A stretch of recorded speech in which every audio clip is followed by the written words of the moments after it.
ಅನುಷಾ ಅಡಿಗೆ ಮಾಡಕ್ ಸಿದ್ಧಾನಾ? Yes ready. ಏನ್ ಅಡಿಗೆ ಮಾಡ್ತಿದ್ದೀರಾ? ಇವತ್ತು ಎಳ್ಳಿನ ಅನ್ನ ಅಂತ. ಎಳ್ಳಿನ ಅನ್ನ ಅಂತ ಹೇಳ್ತಾ ಇದ್ದಾಳೆ. ಕಾನ್ಫಿಡೆಂಟ್ ಆಗಿಲ್ಲ ಅವಳು, ಅಂತ ಹೇಳ್ತಾ ಇದ್ದಾಳೆ. ಓಕೆ, ಕಾನ್ಫಿಡೆಂಟ್ ಆಗಿ ಹೇಳ್ತೀನಿ ಇನ್ನೊಂದ್ಸತಿ. ಎಳ್ಳಿನ ಅನ್ನನ ತಯಾರಿಸ್ತಾ ಇದ್ದೀನಿ. ಖಂಡಿತ ನೋಡಿ, ನೀವು ಮನೇಲಿ ಮಾಡಿ. ಓಕೆನಾ? ಟ್ರೈ ಮಾಡಿ. ಟ್ರೈ ಮಾಡಿ. ಓಕೆ, ಏನೇನ್ ಸಾಮಗ್ರಿಗಳು ಬೇಕಂತ ಹೇಳ್ಬಿಡಿ. ಹಾ, ಫಸ್ಟ್ ಒಣಮೆಣಸಿನ್ಕಾಯಿ, ಎಳ್ಳು, ಧನಿಯಾ, ಉದ್ದಿನ ಬೇಳೆ, ಕಡಲೆಕಾಯಿ ಬೀಜ, ಕೊಬ್ಬರಿ, ಉಪ್ಪು, ಕೊತ್ತಂಬರಿ ಸೊಪ್ಪು, ಕರ್ಬೇವಿನ ಸೊಪ್ಪು, ಆಮೇಲೆ ಒಗ್ಗರಣೆಗೆ ಬೇಕಾದ ಸಾಸಿವೆ, ರೆಡಿ ಮಾಡಿರೋ ಅನ್ನ, ಕಡಲೆಬೇಳೆ, ಎಣ್ಣೆ ಬೇಕು ಒಗ್ಗರಣೆ ಮಾಡಕ್ಕೆ. ಓಕೆ, ಶುರು ಮಾಡೋಣವಾ? ಹಾ, ಫಸ್ಟ್ ಸಪರೇಟ್ ಆಗಿ ಹುರ್ಕೋಬೇಕು. ಮೊದಲಿಗೆ ಒಣಮೆಣಸಿನಕಾಯಿ. ಈಗೇನ್ ಬೇಕು? ನೆಕ್ಸ್ಟ್ ಎಳ್ಳು ಕೊಡಿ. ಎಷ್ಟು ಬೇಕಾಗ್ಬೋದು ಎಳ್ಳು? ಇಷ್ಟು 1 ಬೌಲ್ ಹಾಕ್ಬೇಕು, ಯಾಕಂದ್ರೆ ಎಳ್ಳಿನ ಅನ್ನ ಅಲ್ವಾ, ಸ್ವಲ್ಪ ಎಳ್ಳು ಜಾಸ್ತಿ ಇರ್ಬೇಕು. ನೆಕ್ಸ್ಟ್ ಧನಿಯಾ, 1 ಸ್ಪೂನ್ ಧನಿಯಾ ಆದ್ರೆ ಅಷ್ಟೇ. ಅಷ್ಟೇ ಹುರ್ಕೊಳ್ಳೋದು. ಇದನ್ನ ಮಿಕ್ಸಿಗೆ ಹಾಕಿ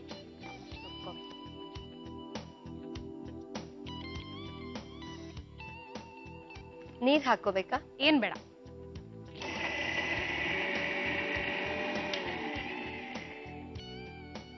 ಈಗ ಇದು ರೆಡಿ ಆಗಿದೆ. ಸೊ ಇಲ್ಲಿ ಒಗ್ಗರಣೆ ಮಾಡ್ಕೊಳ್ಳೋಣ. ಓಕೆ, ಕೊಡಿ. ಈ ಬಾಣಲೆ ಕೊಡ್ಲಾ? ಹಾ,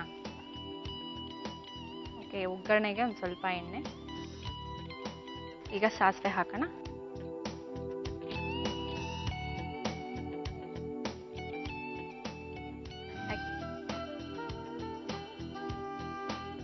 ಕಡಲೆಬೇಳೆ ಹಾಕಿದ್ರಿ, ಆಮೇಲೆ ಉದ್ದಿನ ಬೇಳೆ ಹಾಕಿದ್ರ?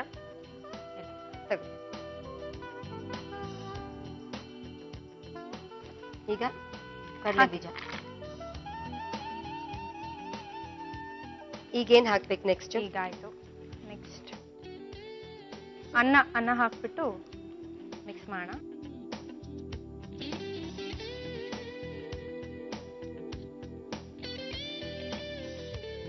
ಬೇಕಾದ್ರೆ ನಾವು ಅರಿಶಿನ ಬಣ್ಣ ಹಾಕೋಬಹುದಾ? ಹಾಕೋಬಹುದು. ಚಿತ್ರಾನ್ನ ಆಗ್ಬಿಡುತ್ತದ ಅವಾಗ.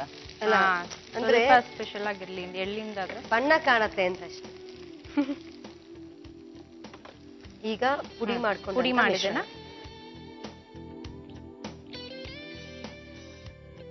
ಅದ್ ಬೇಯಿಸೋದೇನ್ ಬೇಡ.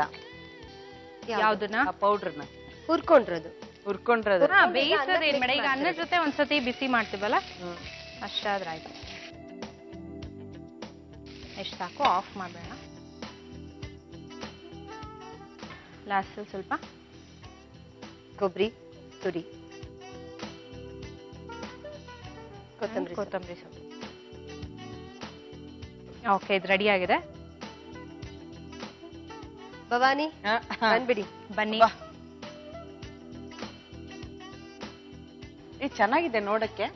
ನೋಡಕ್ ಚೆನ್ನಾಗಿದೆ. ರುಚಿನೂ ಹಾಗೆ ಇರುತ್ತೆ ಖಂಡಿತವಾಗ್ಲೂ. ಎಳ್ಳು ಬಳಸಿರೋದ್ರಿಂದ ರುಚಿಯಾಗಿರುತ್ತೆ. ಸ್ಪೂನ್ ತಗೊಂಡು ರೆಡಿ ಆಗ್ಬಿಟ್ಟಿದೀನಿ. ಓಕೆ, ತಗೊಳ್ಳಿ ಸ್ವಪ್ನ. ಎಳ್ಳಿನ ಅನ್ನ ರೆಡಿ ಆಗಿದೆ. ಬಿಸಿ ಬಿಸಿಯಾದ ಎಳ್ಳಿನ ಅನ್ನ ಸಿದ್ಧವಾಯ್ತು. ಎಳ್ಳಿನ ಅನ್ನ ಬೇಕಾಗುವ ಸಾಮಗ್ರಿಗಳು: ಒಣಮೆಣಸಿನಕಾಯಿ, ಎಳ್ಳು, ಧನಿಯಾ, ಉದ್ದಿನಬೇಳೆ, ಕಡಲೆಬೀಜ, ಕೊಬ್ಬರಿ, ಉಪ್ಪು, ಕೊತ್ತಂಬರಿ ಸೊಪ್ಪು, ಕರಿಬೇವು, ಸಾಸಿವೆ, ಅನ್ನ, ಕಡಲೆಬೇಳೆ ಮತ್ತು ಎಣ್ಣೆ. ಮಾಡುವ ವಿಧಾನ: ಮಿಕ್ಸಿ ಜಾರ್ಗೆ ಹುರಿದ ಒಣಮೆಣಸಿನಕಾಯಿ, ಎಳ್ಳು, ಧನಿಯಾ ಹಾಕಿ ರುಬ್ಬಿಕೊಳ್ಳಿ. ನಂತರ ಪ್ಯಾನ್ಗೆ ಎಣ್ಣೆ, ಸಾಸಿವೆ, ಕರಿಬೇವು, ಕಡಲೆಬೇಳೆ, ಉದ್ದಿನಬೇಳೆ, ಕಡಲೆಬೀಜ, ಅನ್ನ, ಉಪ್ಪು, ರುಬ್ಬಿದ ಮಿಶ್ರಣ, ಕೊತ್ತಂಬರಿ ಸೊಪ್ಪನ್ನ ಹಾಕಿ ಬೇಯಿಸಿದ್ರೆ ಎಳ್ಳಿನ ಅನ್ನ ಸವಿಯಲು ಸಿದ್ಧ.